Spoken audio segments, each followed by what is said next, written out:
नमस्कार मेरे प्यारे बच्चों, प्राइवेट में क्लास के यूट्यूब चैनल फिजिक्स पर हिंदी में आपका स्वागत है।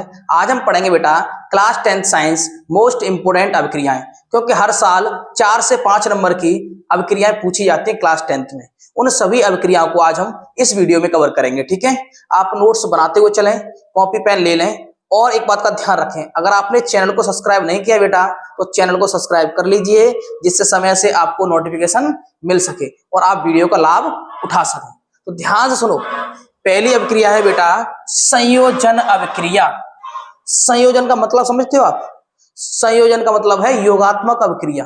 पेपर में पूछ ली जाए योगात्मक अभिक्रिया या संयोजन अभिक्रिया, बात एक ही है। तो होता क्या है बेटा, देखो इस अभिक्रिया में दो या दो से अधिक अभिकारक मिलकर एकल उत्पाद का निर्माण करते हैं। अब ये अभिकारक क्या होते हैं? जो रासायनिक अभिक्रिया में भाग लेते हैं उन्हें हम बोलते हैं अभिकारक, और रासायनिक अभिक्रिया के बाद जो निर्माण में आते हैं उन्हें हम बोलते हैं उत्पाद। जैसे समझो ध्यान से, कैसे? मान लीजिए मेरे पास मैग्नीशियम है और मेरे पास ऑक्सीजन है, और जब मैग्नीशियम और ऑक्सीजन का संयोग होगा तो किसका निर्माण होगा बेटा? मैग्नीशियम ऑक्साइड का। तो देखो मैग्नीशियम ऑक्साइड को लिखूंगा MgO। अब ध्यान से सुनना मेरे बच्चों, क्या कहना चाह रहा हूं मैं, देखो ध्यान से। मैग्नीशियम और ऑक्सीजन ये किस भाग ले रहे हैं तो ये कहलाएंगे अभिकारक, और मैग्नीशियम जो ऑक्साइड बना वो कहलाएगा उत्पाद। क्लियर हुआ? समझ में आया ना? जब दो या दो से अधिक पदार्थ या अभिकारक मिलकर एकल उत्पाद का निर्माण करते हैं उसे बोलते हैं संयोजन अभिक्रिया। क्लियर हुआ? अब क्या करेंगे बेटा, अपन लोग इसको करेंगे संतुलित, क्योंकि अभी संतुलित नहीं है। देखो ऑक्सीजन कितनी है? 2, यहाँ पे ऑक्सीजन कितनी है? 1। तो हमें क्या करना होगा? 2 का गुणा। अब जब 2 का गुणा करूंगा तो मैग्नीशियम कितनी हो जाएंगे? 2। इधर मैग्नीशियम कितने हैं? 1। तो इधर भी कर दूंगा मैं 2 का गुणा। देखो मैग्नीशियम बेटा कितने? 2। ऑक्सीजन कितने? 2। इधर मैग्नीशियम कितने? 2। ऑक्सीजन कितने? 2। ये संतुलित करना अति आवश्यक है। अगर आपको नहीं पता है संतुलित कैसे करते हैं तो इसी चैनल पे आप वीडियो देख सकते हो, संतुलित कैसे करें, धर्मपाल सर। ठीक है, अगला है वियोजन अभिक्रिया। संयोजन अभिक्रिया के जस्ट उल्टा होता है वियोजन। वियोजन का मतलब होता है तोड़ना। जब एक अभिकारक टूटकर 2 या 2 से अधिक उत्पाद में बदल जाए उसे बोलते हैं वियोजन अभिक्रिया। जैसे मान लीजिए मेरे पास क्या था बेटा, मेरे पास है कैल्शियम कार्बोनेट। कैल्शियम बेटा कार्बोनेट। अगर मैं कैल्शियम कार्बोनेट को हीट करूंगा, यानी कि ऊष्मा दूंगा, क्या करूंगा? ऊष्मा दूंगा, तो होगा क्या बेटा? ये होगा ये किस किस में टूट जाएगा? Calcium oxide plus carbon dioxide.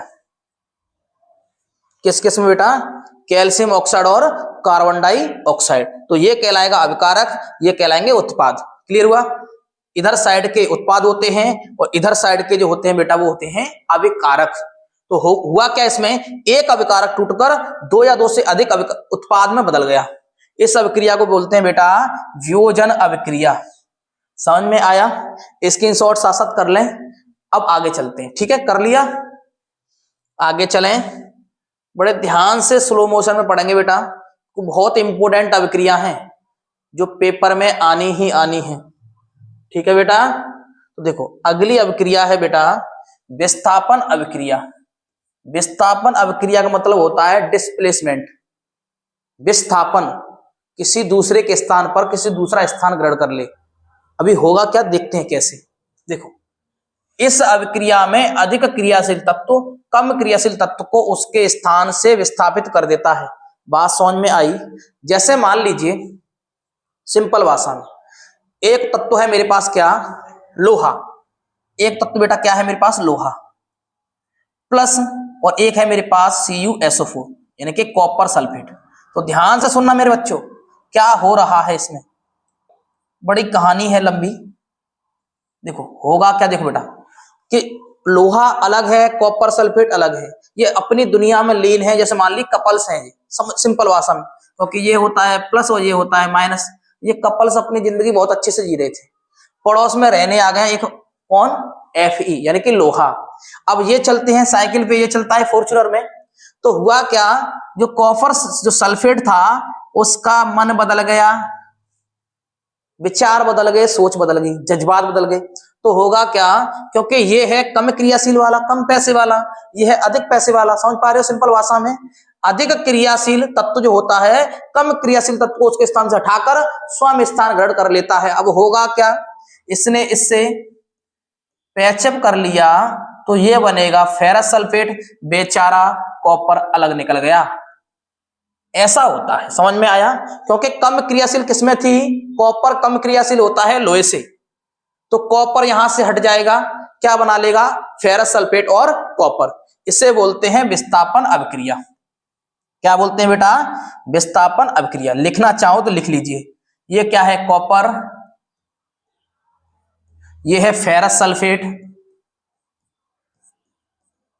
तो इसमें टाइम ज्यादा लगेगा बेटा, साथ साथ बताते चलूंगा, लिखते चलें, ठीक है।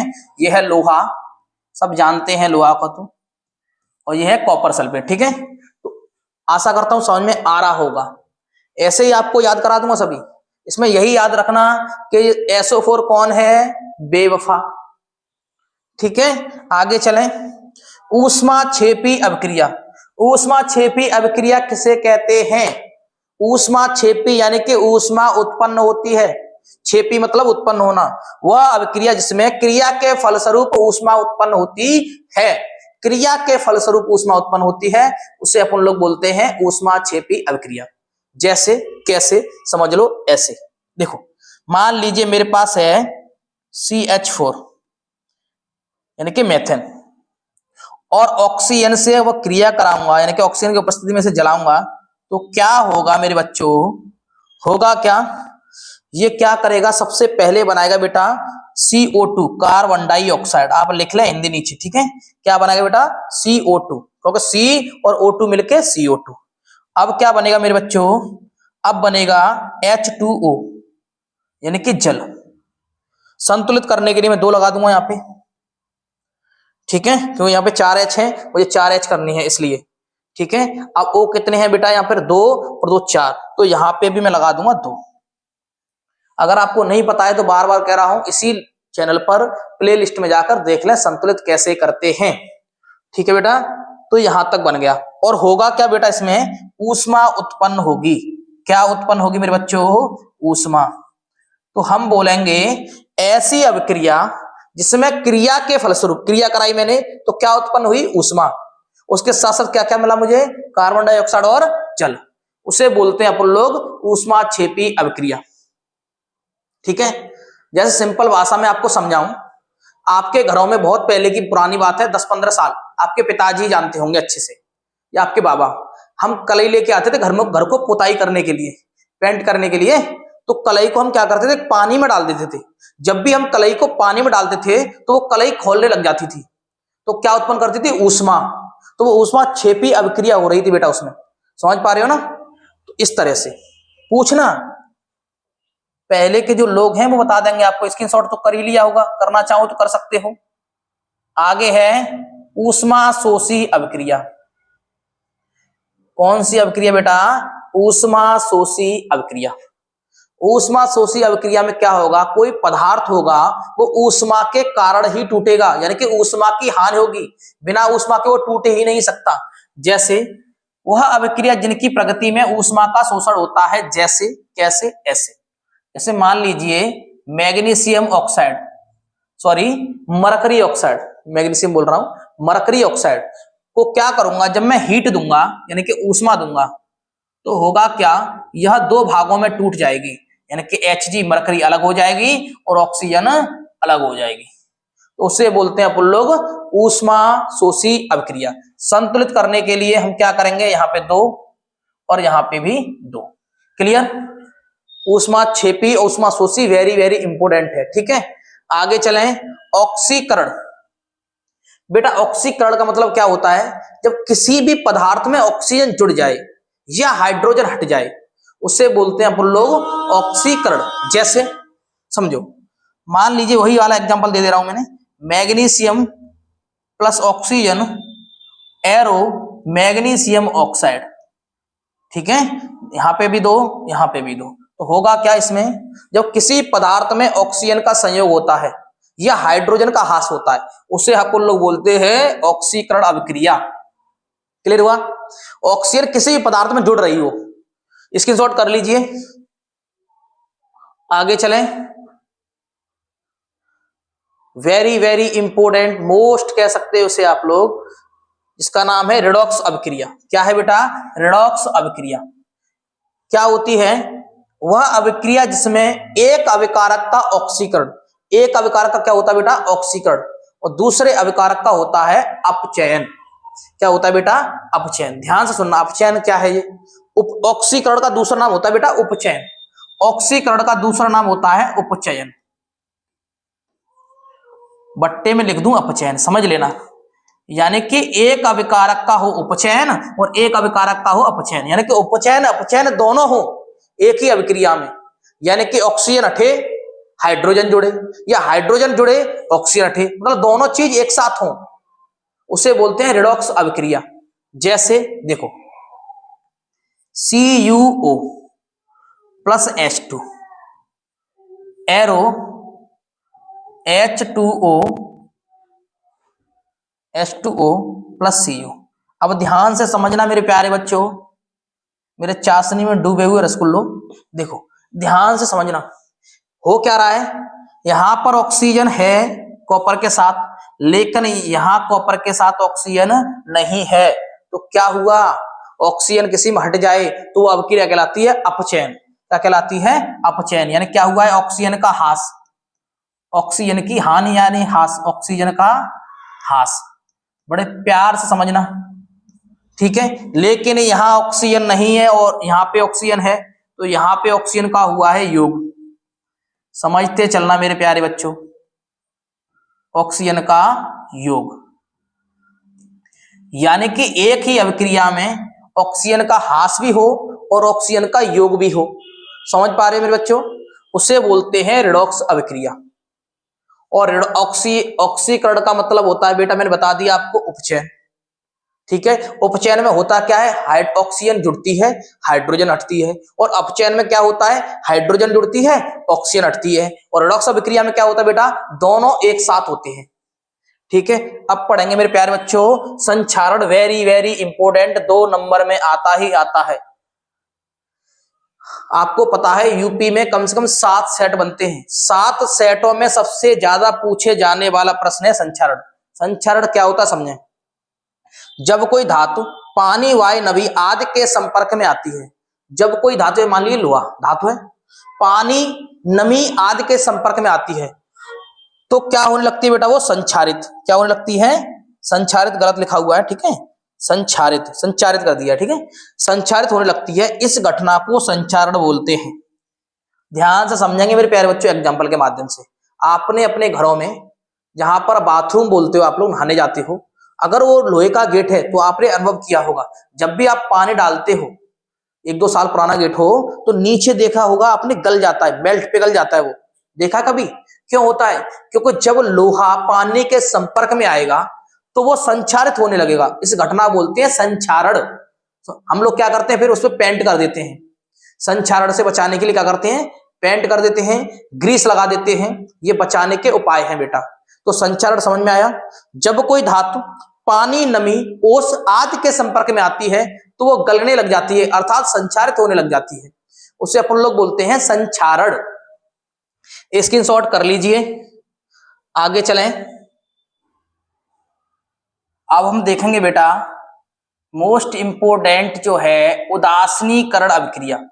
ये भी बहुत पूछी जाती है बेटा, सबसे ज्यादा इंपोर्टेंट ये भी है, ये भी 2 नंबर में आती है। सबसे ध्यान से सुनना मेरे प्यारे बच्चों, क्या हो रहा है इसमें। देखो, जलीय विलयन में किसी अम्ल तथा क्षार की क्रिया से, जलीय विलयन में किसी अम्ल और क्षार की अभिक्रिया से लवण तथा जल का निर्माण होता है। बेटा गलत लिखा हुआ है इस जगह, निर्माण होता है, उसे बोलते हैं अपन लोग उदासीनीकरण अभिक्रिया। क्या बोलते हैं?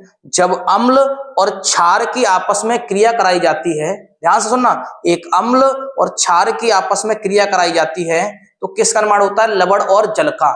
इस विधि को बोलते हैं अपन लोग, या इस अभिक्रिया को बोलते हैं अपन लोग उदासीनीकरण अभिक्रिया। ध्यान से सुनना मेरे प्यारे बच्चों, क्या बताया मैंने? अम्ल, क्षार प्लस क्षार अम्ल प्लस क्षार जब भी मिलेगा तो क्या बनेगा, लवण प्लस जल। इस अभिक्रिया को बोलते हैं उदासीनीकरण अभिक्रिया। एग्जाम्पल के माध्यम से समझेंगे तो सिंपल भाषा में अपन लोग समझ गए। एग्जाम्पल से समझो, मेरे पास HCl है, यानी कि अम्ल है, प्लस ये क्या है, क्षार लेना है मुझे, तो NaOH मैंने क्षार ले लिया। क्लियर हुआ?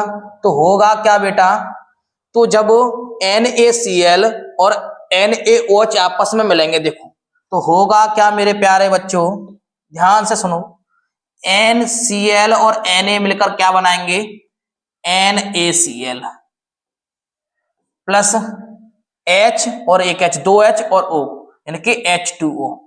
क्या बनेगा मेरे प्यारे बच्चों, H2O। तो क्या याद हुआ आपको, जब अम्ल और क्षार आपस में क्रिया करके लवण और जल का निर्माण करते हैं, उस अभिक्रिया को उदासीनीकरण अभिक्रिया कहते हैं। क्लियर हुआ मेरे प्यारे बच्चों? आगे देखो, सही है ना, इसको आप लिख सकते हो। देखो पीएच मान क्या है बेटा, पीएच मान ध्यान सुनना, हाइड्रोजन आयनों के ऋणात्मक लघु गुणक को, हाइड्रोजन यहीं पे समझा दे रहा हूं, हाइड्रोजन आयनों के ऋणात्मक लघु गुणक को, यानी कि log 10 को, हाइड्रोजन आयनों के ऋणात्मक लघु गुणक को पीएच कहते हैं। क्या कहते हैं मेरे प्यारे बच्चों, पीएच कहते हैं। और इसको कर देंगे आप लोग कोष्टक में बंद। याद करो कैसे याद होगा, हाइड्रोजन आयनों के ऋणात्मक लघु गुणक को पीएच मान कहते हैं। याद हो गया? तो आशा करता हूं इसका भी आपने स्क्रीनशॉट कर लिया होगा। कर लिया? तो आशा करता हूं मेरे प्यारे बच्चों आपको वीडियो पसंद आई होगी। अगर पसंद आई है तो लाइक करें, शेयर करें, सब्सक्राइब करें और घंटा भी दबा लें। मिलते हैं नई वीडियो में, तब तक के लिए जय हिंद, वंदे मातरम।